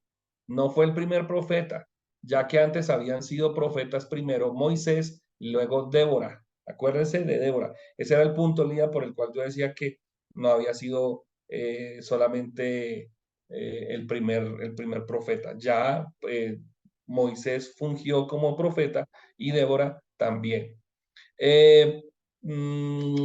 Dirigió sabiamente a Israel en un avivamiento del culto verdadero, puso el fundamento que le dio a los profetas su verdadero lugar en Israel y estableció la monarquía como reino teocrático. ¿Qué es lo que sucede? Y esta es la clave. Este punto C que están viendo ahí en la pantalla es el punto clave. La monarquía como reino teocrático. ¿Por qué? Porque los reyes iban a ser instaurados por Dios. No eran reyes que ponía el hombre, sino eran reyes que establecía Dios. ¿De acuerdo? Para que lo tengan ahí presente. ¿Quién levantó la mano? Y que se levantó una manito. ¿No? Ingrid. Ingrid, Era cuéntame. yo, Paz. Lo que Dime. pasa es que ahí cuando tú dijiste que no fue el primer profeta, pues bueno, yo sí lo entendí que no fuera, pero aquí en el libro bueno, creo que era lo que Lida estaba leyendo, que en el libro de Pablo Job dice o sea, lo tenían como sacerdote, profeta y juez, y hombre poderoso en oración. Entonces, tú habías dicho que no era profeta, es que no escuché ese porque tenía como entrecortado. No fue ungido como Ahí profeta. ahí me quedó la duda. Sé que no fue sacerdote, o sea, de pronto sí lo llamaban sacerdote en la forma como él llevaba de pronto al pueblo a tener esa unidad, ese amor por Dios, a destruir todos los ídolos, todos los altares que había construido. Y de pronto Pablo Job indica que era sacerdote. Pues profeta porque pues obviamente él transmitía los mensajes de Dios. Sí, Samuel no fue ungido como profeta, pero hizo las veces de profeta. Cargado al 100%, ya puede desconectar el cargador. Perdón, no fue ungido como profeta, pero hizo veces de profeta. No fue ungido o no fue seleccionado como sacerdote, pero acuérdense que Samuel comenzó su ministerio con un sacerdote como tutor. El coach, el mentor, el pastor de Samuel fue un sacerdote. Entonces, por eso ustedes lo ven haciendo veces de sacerdote. Cuando yo decía que no había sido profeta, fue que no fue ungido como profeta. No fue el primer hombre en esa función porque ya Moisés y Débora como mujer lo habían hecho. ¿De acuerdo? Listo, Paz. En cambio, Aclarada Saúl, la duda. aclarada la duda, exacto. Saúl llegó a ser el primer rey de Israel debido a la exigencia del pueblo. Ojo a eso. Dios no coloca a Saúl, el que coloca a Saúl es el pueblo, ¿de acuerdo? Y Saúl demostró pronto que no tenía la aptitud espiritual para desempeñar el cargo, la desobediencia, el pasarse por encima de la función que él tenía que desarrollar. En cambio, David fue ungido por Samuel. David no quiso usurpar el trono por la fuerza, sino que lo dejó en las manos de Dios. A David lo ungen como rey, pero no es instalado como rey, acuérdense. Porque hasta que no muriera el rey, no podía estar en el reinado. Sí, Ingrid. La última, Hágale, lo prometo. hágale No, que es que ahorita ya entendí, o sea, entendí el versículo, porque Dios, o sea, Samuel se enojó o Dios cuando él hizo el sacrificio, porque él no claro, debía hacer sacrificio. él no tenía que hacerlo. Esa no era su función. Él no podía ir a la guerra hasta que no llegara el sacerdote a orar. Y él dijo, no, pues este man se vino en sí, va a llegar tarde, venga, yo me adelanto. Y ahí la embarró. Esa no era la función. ¿Están ahí conmigo? No los veo, se me fue en la pantalla de ustedes. ¿Están conmigo? Sí, señor. Sí, pasa, aquí Ok. estamos. Ya regresó, Sí, pues. Listo. Pastor, Margot y Nichi. Pastor, lo que pasa es que Samuel había quedado de llegar en 7 días y él no llegó. Y entonces por eso Saúl fue que hizo el sacrificio, porque de ver que no llegaba Samuel, entonces él lo hizo. Porque Samuel le prometió que llegaba en 7 días y no llegó. Y ahí se aplica el versículo que dice que de la paz no queda sino el cansancio. Él no tenía que hacer esa tarea. Michi. Sí, bueno, tocando el tema, usted lo comparó también con Judas, ¿no? Y a mí también Me parece relevante eso porque usted usa una palabra muy importante y es que Saúl no tenía un mentor, o sea, no tenía a alguien. Entonces ahí vemos como personas, cuando no estamos rodeados de las personas correctas o no tenemos, digamos, a las personas correctas a nuestro alrededor, pues vamos de cierto modo hasta sin rumbo, ¿no? Obviamente, siempre Exactamente. nuestra relación con Dios siempre es la prioridad, eso es lógico, ¿sí? Lo sabemos, pero cuando no estamos rodeados cometemos esos errores o vamos a la deriva, por así decirlo. Y en cierto modo se parece mucho o es muy semejante a la historia de Judas, porque es lo que usted decía. Ellos decidieron acabar con su vida por la Ujú. presión, porque bueno, Saúl iba a ser capturado por los filisteos, Judas tenía esa presión y ellos tomaron esa decisión de ambos. Es como dos historias diferentes, pero muy semejantes. Sí, Y todo parte del hecho de que, por lo menos cuando Judas entrega las monedas, pues él no tuvo a nadie a su lado, de pronto también que, no sé, lo pudiera aconsejar o lo pudiera sostener en ese totalmente. momento. Y lo mismo pasó con Saúl, que en sus momentos, en todos que han sido cruciales, no tuvieron a alguien a su lado. Y ellos tienen esa relevancia, ¿no? Entonces, ¿Se obviamente, en acuerdan? Saúl pasa que eso, pues Dios conocía su corazón, igual que el Sí. de Judas también. ¿Se acuerdan, Michi, que hay un versículo que creo que fue el mismo Salomón, sí, Salomón fue el que dijo, júntese con sabio y se hará sabio? Sabio. Ujú, exacto. Entonces, Entonces, ellos tienen esa. ahí es la importancia Ujú, de no estar solo. O sea, yo ujú, considero que hoy día tú dijiste algo y es que nuestra relación con Dios es la prioridad, pero en un mundo como el nuestro, y mírelo, tantos años atrás, se necesitaba estar acompañado, se necesitaba escuchar una voz, se necesitaba escuchar a Dios. Y sí, la vaina fue que Saúl no escuchó a Dios, no tenía así. a quien escuchar. O escuchó al profeta que dijo exactamente, vuelvo en 7 días, pero para él era ya, o sea, yo necesito ya, Dios, me le puedo adelantar a Dios. Y ese fue el principio del declive. Listo.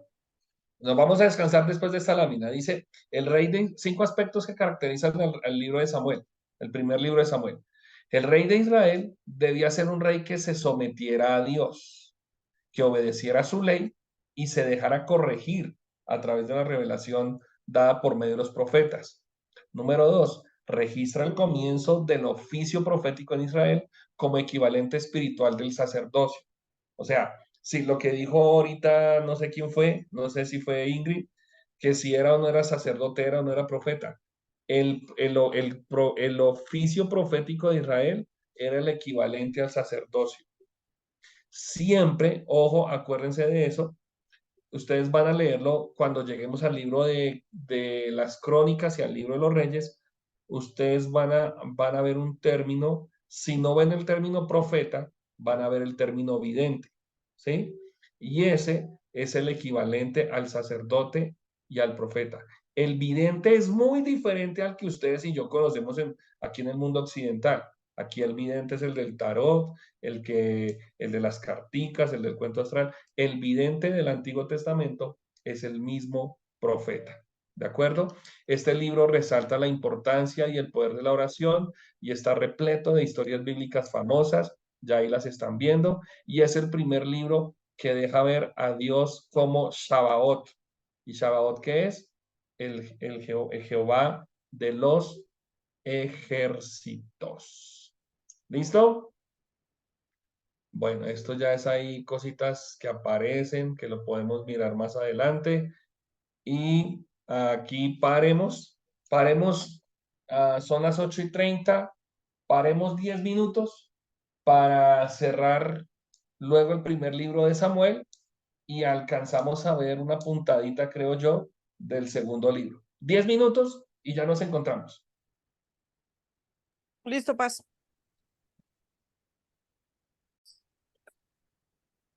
Bueno, corramos para que esos 20 minuticos que me restan los podamos utilizar y al menos terminemos la primera carta. Yo creo que la primera carta, oiga, el primer libro y no miramos el segundo, más bien lo dejamos para dentro de 8 días y les dejo una actividad. Yo me imagino que ustedes están frescos porque no hicieron tarea, estuvieron relajados, no vi reportes de lectura. Ah, mentiras. Habíamos dicho que no iban a hacer reportes de lectura. Exactamente. Listo, muy bien. Bueno, en el contenido del libro, entonces, yo lo dividí como en 6 partes más o menos. La primera tiene que ver con la historia de Ana. Ana era la mamá del profeta, la mamá de Samuel, la mamá del profeta Samuel. Era una mujer estéril que no podía tener hijo. Dios le responde su oración y ese niño se llama Samuel. ¿Cómo se llamaba el esposo de Ana? Elcana. Muy bien. Ok. Y la condición del hijo era que si el niño nacía, se iba a quedar en el templo, iba a servir al Señor. ¿De acuerdo? Esos son los 3 primeros capítulos del libro. Del capítulo 4 al capítulo 7 habla acerca del ataque de los filisteos contra Israel y cómo son derrotados en Ebenezer. Los filisteos se roban el arca del pacto que representaba la presencia de Dios entre los israelitas. Era quitarle al pueblo de Israel, quitarle la misma presencia de Dios de sus manos. Y eso es lo que hacen los filisteos. Elí se muere, Elí era el sacerdote en la época, ¿no? Entonces Elí muere al enterarse de la derrota y además del hecho de que hubieran secuestrado el arca. Samuel se convierte en el líder espiritual de Israel y comienza a hacer su rol de juez del pueblo. Y en el capítulo 8 al capítulo 12 es ahí cuando viene el declive, cuando los israelitas piden que un rey los gobierne. Dios les concede la petición, Samuel unge a Saúl como rey. Y Saúl es un hombre valiente, pero también es un hombre arrogante y desobediente. Del capítulo 13 al capítulo 15, Saúl desobedece a Dios por ofrecer a Dios un holocausto antes de que el sacerdote lo hiciera. Como resultado, Dios le quita su reino a Saúl y se lo entrega a David. David es un joven pastor que se gana el favor de Saúl, se convierte en su escudero. Y desde el capítulo 16 hasta el final del libro, David derrota al gigante Goliat, se gana la fama y el respeto del pueblo de Israel, pero Saúl se convierte en celoso de David y lo comienza a perseguir, razón por la cual David huye de Saúl y se convierte en un fugitivo, hasta que al final del libro, David se establece en la corte del rey filisteo Aquis. Saúl muere por los filisteos y David se convierte en el nuevo rey de Israel. ¿Cuáles son los temas principales de este libro? Ya los habíamos mencionado, pero me gustaría que los leyeran. ¿Cuáles son? La importancia de la oración, la fidelidad de sus promesas, la necesidad de un líder espiritual justo, los peligros del orgullo de la obediencia, la gracia de Dios que puede salvar incluso a los pecadores más grandes. Entonces, en esa historia, uno podría resumir que nosotros realmente necesitamos aplicar estos 5 conceptos a nuestra vida actual, ¿de acuerdo? No podemos mantener una vida sin oración, tenemos siempre que aferrarnos a las promesas de Dios. Puede que la realidad o la actualidad no sea la mejor, pero las promesas de Dios siempre se van a mantener. Acuérdense que el Señor Jesús dijo, el cielo y la tierra pasan, pero mis palabras no van a pasar. ¿De acuerdo? Luego hablamos de esa necesidad de un líder espiritual justo y eso habla de nosotros, porque no es solamente la figura pastoral o la figura de renombre dentro de una iglesia o dentro de un ministerio, sino que entiendan, mis queridos, que nosotros, ustedes y yo, todos nosotros somos líderes donde quiera que estemos. Si nosotros queremos que el país cambie, no podemos esperar a que el presidente cambie. Los que tenemos que cambiar somos nosotros. Ustedes cambian en su lugar de trabajo, ustedes cambian en su lugar de estudio, ustedes son personas que llevan la presencia de Dios donde quiera que estén. Y ahí es donde comienzan los pequeños, grandes cambios de la historia. David era un joven, era un muchachito, era el menor de todos los hermanos, pero él tenía algo diferente. Nosotros podemos, yo en esa parte es como decirles, yo creo en los pequeños comienzos de Dios. Las grandes historias tienen que ser primero pequeñas. Una empresa, un negocio, un almacén, una tienda, no empieza de una vez con toda su parafernalia, empieza de 0 a 100, ¿verdad? Entonces, ahí está el gran comienzo de un avivamiento para una ciudad. Si ustedes marcan la diferencia con su gente, en su hogar, en su familia, aquí en la iglesia, no es lucirnos como tal vez uno podía notar que fue lo que pasó con Saúl. Si más bien comenzamos de pequeño a grande, si comenzamos con un corazón humilde, acuérdense, David fue el que escribió ese salmo que dice que Dios atiende al humilde, pero que al altivo lo mira de lejos. Y ahí es donde aplicamos la gracia de Dios. Por más embarradas, y eso es lo que pasa con David, por más embarradas que uno cometa, Dios puede perdonar todas las faltas que sean. ¿Listo? Pasemos este aquí por alto. Debemos exaltar a Ana. No hablamos mucho de Ana, pero Ana es el tipo de una mujer que es piadosa, que es devota de Dios, que busca al Señor y que ella quiere satisfacer su deseo personal, pero que en esa satisfacción de su deseo personal, ese deseo contribuya para el reino de Dios. La necesidad o el anhelo más grande de Ana era el de tener un hijo y Dios le podía responder la oración, pero ella dijo, yo quiero mi hijo y Señor, yo quiero mi hijo y si tú me das mi hijo, ese hijo te va a servir.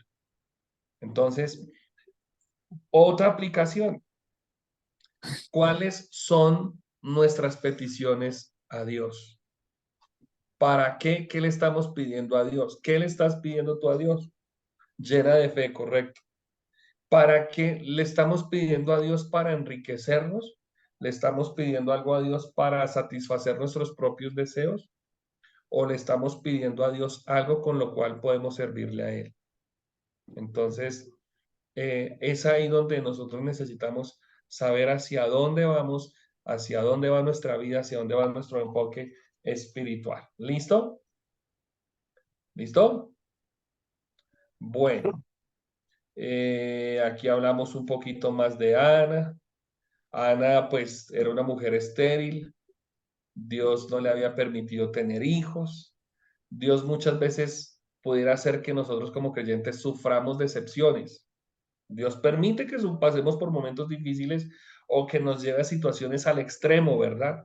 Donde tal vez nos sentimos inferiores, donde tal vez nos sentimos incapaces, donde tal vez sentimos que no podemos hacer algo, que no podemos marcar la diferencia, pero es ahí donde Dios nos lleva al límite para hacer cumplir su voluntad sobre nosotros, ¿de acuerdo? ¿Qué aprendo de Ana? Yo aquí coloqué una frase, está por aquí encimita. Ana mostró su devoción al Señor mediante su disposición a dedicar a su hijo para la obra del Señor. Entonces, dispongámonos para el Señor. Hay veces que pasamos por momentos difíciles, por historias complicadas, pero en medio de esa situación difícil, no perder la cabeza, no perder la fe y creer que Dios va a hacer algo. Tal vez cuando nosotros, como ya leemos la historia de Ana, ya uno sabe que la historia termina con que Ana tiene hijo, con que el hijo es un hombre de Dios, que el hijo, mejor dicho, hizo y deshizo, que es un ungido de Dios. Ya uno sabe el final, uno dice, uy, chévere, pero ahí es donde está la fe de nosotros. Tal vez física, tangiblemente no vemos el final de las cosas, no vemos el porqué de las circunstancias, pero debemos entender que Dios tiene un propósito en medio de cada circunstancia. Y una característica de Samuel, es que Samuel es el primer nazareo, el segundo nazareo que encontramos en la Biblia. ¿Cuál fue el primero? Sansón. Sansón. ¿Qué es el voto de nazareo? Pues que se dejaban su cabello largo, que tenían cierta dieta alimenticia, no comían cosas inmundas Y no y su tomaban cabello. vino, ¿Cómo? no tomar vino. No tomaban vino, exactamente. Eran consagrados para el Señor. Y eso fue Samuel. ¿Listo? ¿Don Iván está por aquí? Sí, señor. Don Iván, ¿qué otra característica para usted resalta del joven Samuel? ¿Qué le llama a usted la atención en la vida de Samuel? Que fue desde pequeño, ¿no? Desde pequeño fue llamado, Sí, ¿sí? Cómo sí, Dios lo llama por primera vez, cómo Dios le habla, ¿sí? Que piensa que Eli es el que lo está llamando, pero él se da cuenta inesperadamente cómo es la voz de Dios. Entonces, desde un principio está consagrado a, a ser apartado para Dios y para el propósito. claro, o sea, él tiene que afinar su oído y yo pienso que nosotros también estamos afinando nuestros oídos, porque uno muchas veces, a ustedes y a mí, muy seguramente nos ha ocurrido lo mismo cuando leemos la Biblia, que hay cosas que no entendemos, cuando tenemos experiencias espirituales que no comprendemos, cuando venimos a la iglesia y cantamos cosas que tal vez ni entendemos, cuando diezmamos y no sabemos si eso es bueno o eso es malo, pero es aprender que todas esas experiencias espirituales nos llevan a conocer y a depender más de Dios. Pues es bonito lo que dice Iván, o sea, pues chévere, Samuel estaba escuchando que Dios le hablaba, pero no sabía quién era. Nosotros muchas veces diezmamos o tal vez ni diezmamos porque eso nos parece como complicado el tema. Yo escuchaba en estos días un pastor amigo que me decía algo interesante, me decía, mire, cuando nosotros comenzamos a diezmar, comenzamos a ver que tal vez le quitamos a nuestro presupuesto parte de nuestro dinero, pero le estamos entregando a Dios parte de nuestra fe. Y es ahí cuando comenzamos a crecer espiritualmente. Samuel comenzó a crecer cuando el profeta Elí le dijo, aprenda a discernir, escuche que el que lo está llamando es Dios. Y cuando usted vuelva a escuchar que alguien lo está llamando por su nombre, dígale, Señor, habla, que tu siervo escucha. Entonces son cosas muy prácticas que nos llevan a alimentar nuestra fe, a crecer más y a escuchar la voz de Dios. Si hay cosas que no entendemos de la Biblia, pidámosle a Dios en revelación que nos las enseñe. Acerquémonos a una Biblia, acerquémonos a un libro cristiano, busquemos, tengamos hambre de Dios porque Él nos va a enseñar. La vida de Samuel, señora, Lida, dale. Gracias, Humberto.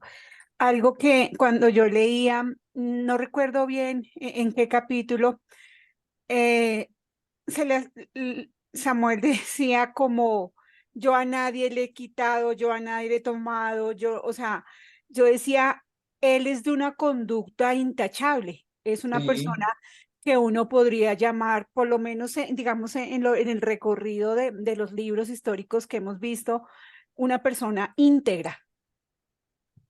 Es como algo, como un adjetivo sí. o una cualidad que yo podía, o sea, decir, wow, es una persona intachable, que ha sido correcta, que ha sido honesta, que ha escuchado la voz de Dios. Entonces, pues admirable eso de Samuel. Capítulo Sí, 12, Lida. sí, es muy interesante porque lo confronta a uno. Yo cuando leo esos versículos digo o pienso, bueno, ustedes y yo somos seres humanos imperfectos, con errores, pero uno ve, oiga, ese es un ideal, eso es un prototipo, eso es lo que deberíamos ser. Cuesta, pero no es imposible. Samuel vive en una época en la que hay una transición del pueblo a dejar a Dios, a olvidarse de Dios, pero el pueblo tiene la esperanza puesta en hombres y en ese entorno llega Samuel. Samuel llega en el entorno en que su familia o era más bien un hijo deseado que casi no puede salir a la luz, que casi no nace, pues, por decirlo de alguna manera. Pero es un joven o es una persona que crece en un ambiente espiritual, a pesar del título que ustedes ven ahí encima, porque el entorno en el que él nace y en el que él crece, en la iglesia, en el templo, en el lugar de adoración, no está viendo el mejor ejemplo. Porque Elí fue un buen sacerdote, pero no fue un buen padre. Y los hijos de Elí la embarraron. pero Samuel saca la casta, marca la diferencia y es donde Dios lo levanta. Para resumir un poquito la historia, bueno, ustedes conocen algo de Elí, ustedes ya lo han leído. Edgar, sí señor. O sea, necesariamente cuando los hijos cometen errores, siempre habrá culpa de los padres. No necesariamente, pero sí tienen gran responsabilidad, Edgar. Sí, ¿por Siempre. qué? Porque yo considero que, y es el ejemplo que uno ve con el sacerdote Elí.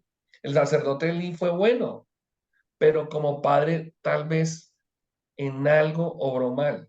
Tal vez los hijos se desviaron, los hijos tal vez como gente corrupta hicieron cosas detrás dijo alguien, esa frase a mí me gusta mucho, hicieron algo detrás de bambalinas, tal vez se escudaron en ser los hijos del sacerdote y obraron mal, y en algún momento el sacerdote sabía que ellos estaban obrando mal, pero no les dijo nada.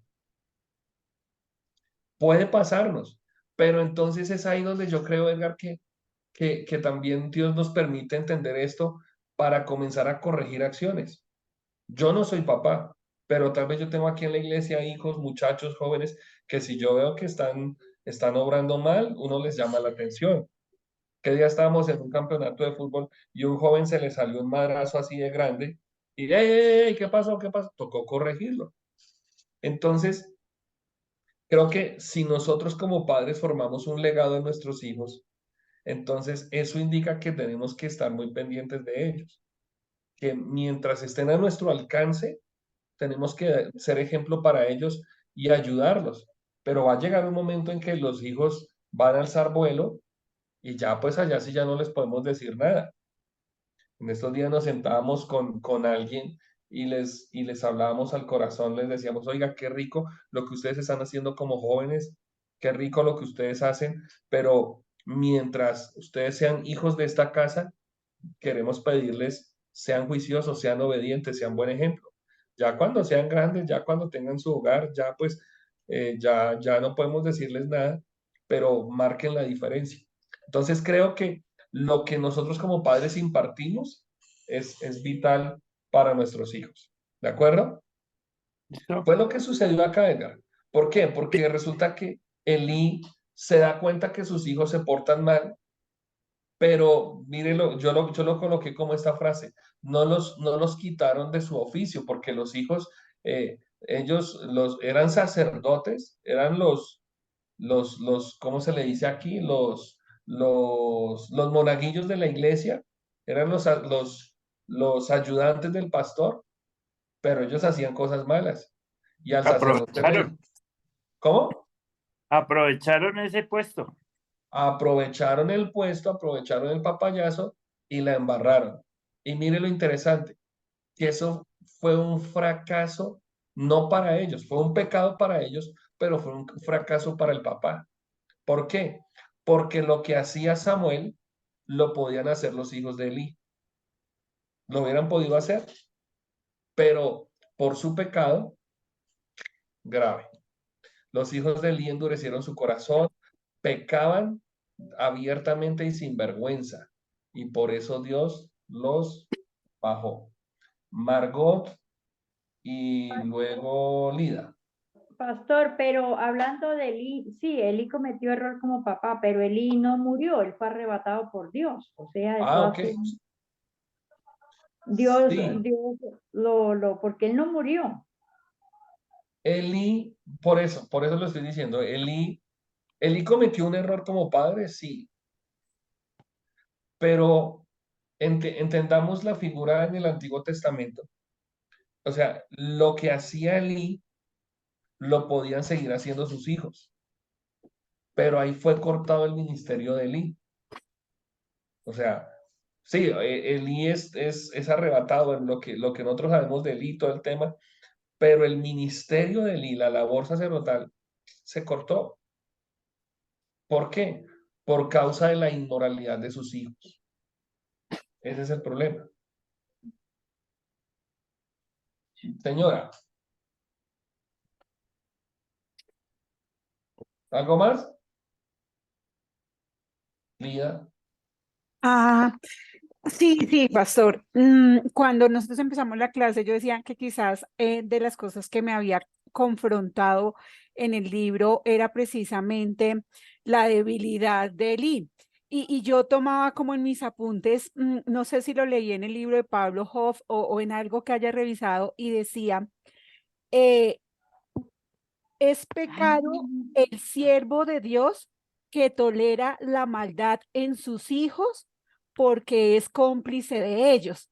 Entonces lo que yo entendía era, o sea, uno está como padre en la obligación de corregir a los hijos porque al permitir que ellos hagan mal, pues respondiendo un poco como la inquietud de Edgar, es cómplice. Y en el caso de Lee, digamos, había una referencia que decía Primera de Timoteo 3:4-3 y decía, el líder espiritual, porque él era un líder espiritual, debe ser capaz de gobernar su propia casa y mantener sumisos a sus hijos.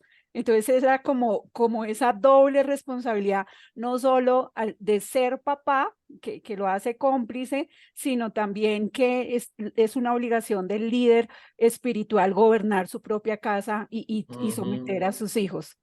Gracias. Exacto. No tenemos hogares perfectos, pero sí podemos ayudar a nuestros hijos.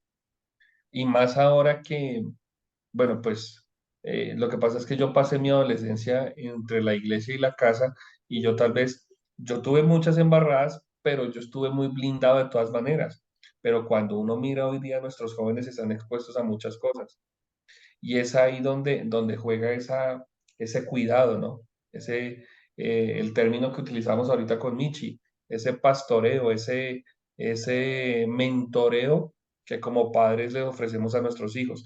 Ahora, tal vez como padres perdón, en algunos casos no dimos el mejor ejemplo antes, pero acuérdense lo que dice la Biblia y siempre me queda grabado cuando Pablo dice en Corintios, somos nuevas criaturas. Las cosas viejas pasan, todo es nuevo, todo es renovado. Entonces, en esa renovación de mi corazón, pues yo también quiero que mis hijos, darles un buen ejemplo. No es obligarlos, pero sí es trabajar en el corazón de ellos. ¿Se acuerdan que en otro texto del Antiguo Testamento dice, instruye al niño en su camino para que cuando sea viejo no se aparte ese camino? Entonces es trabajar con ellos, trabajar en el corazón. Ingrid, y comienzo a cerrar porque ya vamos al tercer vigilia. No, Paz, es que yo escuché algo mal, pero a mí me gusta aclarar porque de pronto nos vamos con esa duda y con esa idea. Ajá, Margot dele. y usted dijeron que Elí había sido arrebatado. Elí, No, no. Ojo, no, Elí se esnucó. Elí se fue, ¿cómo es que se llama esto? Hacia Se atrás, se fue para esnucó, atrás. porque Y aquí se la pegó en la palabra dice, cabeza.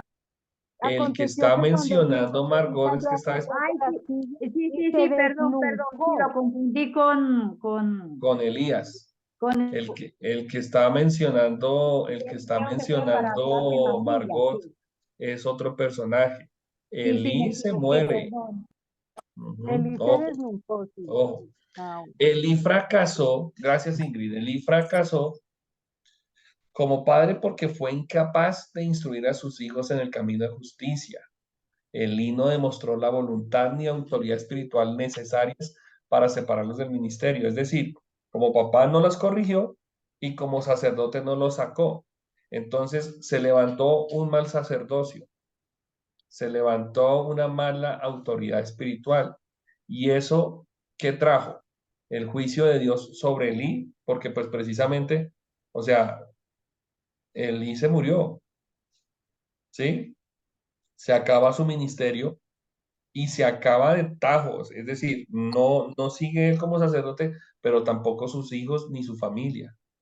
Se deteriora el oficio sacerdotal, o sea, ya no lo ven como algo sano, porque imagínense, ven al pastor allá mirando niñas, mirando cosas inadecuadas, inapropiadas. Espérame un segundito. Ok, José, listo, hablamos. Y tercero, la decadencia espiritual del pueblo. Entonces, están viendo que el sacerdote por allá está con niñas que no son sus hijas, ¿ustedes me entienden? Y entonces da un mal ejemplo, da un mal testimonio, y además de eso, el pueblo se aleja de Dios. No, pues si así va a ser el sacerdote, imagínense. Y obviamente eso trae la Icabod, la caída de la gloria de Dios sobre Israel. Ya Dios no está allí. ¿Listo? La Biblia hace hincapié en la santidad y en el temor de Dios que debe imperar en los ministros. O sea, los que ocupamos un ministerio, los que desarrollamos un ministerio, necesitamos ser ejemplares. Yo le estaba compartiendo ahorita cuando salí a almorzar con mi esposa una historia que me entristeció mucho. No sé si ustedes la vieron, está en TikTok y en Facebook.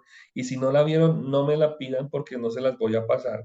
Es la historia de un pastor en Estados Unidos que un hombre muy usado por Dios, muy usado por Dios, muy ungido, de una ciudad bonita, un ministerio grande, pero tenía la costumbre que en las noches él se vestía como mujer. Entonces él se llamaba Pepito y se vestía en las noches y en las noches la conocían como Pancracia.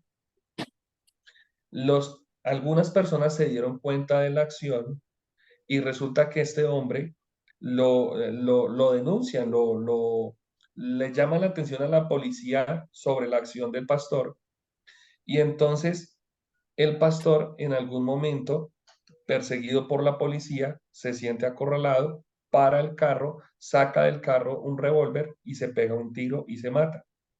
Pero resulta que él cuenta la historia y dice, no, es que yo en mi vida privada, yo hago lo que quiera y yo no tengo ningún problema. Es más, mi esposa sabe que yo me pongo la ropa de ella y para ella todo bien.